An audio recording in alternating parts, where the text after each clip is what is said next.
העיתונים מתחילים לעסוק בספורט החביב עליהם.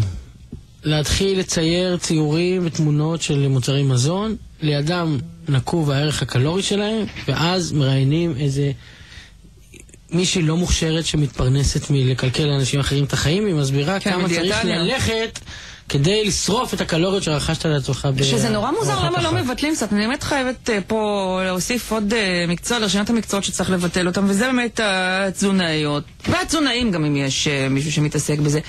כי ברגע שמתברר, התפרסמו מחקרים על ימין ועל שמאל, גם עכשיו ראיתי בעיתון, מארצות הברית, פה בארץ, על זה שאנשים, הדיאטות לא עובדות. אנשים שהורידו במשקל בחצי שנה, אחר כך העלו את הכל, פלוס ריבית ותוספות, וזה דיאטות לא עובדות. יש מקצוע שלם של נשים שהן מקבלות הכשרה אקדמית, והן משלמות שכר לימוד, ויש להם קליינטים, והן עובדות בבתי חולים, והן עובדות במסעדות, והן עובדות בעיתונים, והן עובדות פרטי, ומקבלות פרטי. לא מצליח. מה אנחנו למדים מזה? זה ענף שלא הצליח, שלא תפס. הענף לא הולך. זה משהו פה, אני לא צוחקת, לא תפס, המתודה לא עובדת. במקום לעשות בדק בית, לבטל את המקצוע, להפסיק לשלוח אנשים לתזונאיות ולהגיד לאנשים מה לעשות, אתם צריכים להבין שצריך למצוא תורה אחרת, כי מדובר בכישלון מוחץ. אני חושב שהרגלי אכילה, להתחיל להרגיל ילדים בחינוך בילדות, למשל לא לשתות ממותקים, שזה מחזיק מעמד כל עוד אני לא לבד עם הילדה בבית.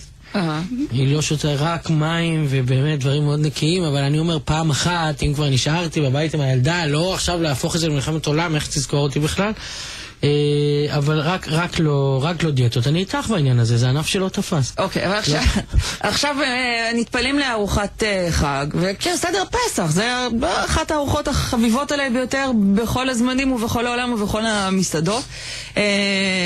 ומצאו מה קורה מישהו ששומר על דיאטה ויוכל באמת פולקה צר וקני דלחץ, כי נדמה לי 2 קני דלח, מי יאכל 2 קני דלח בסדר? מדובר על 4-5.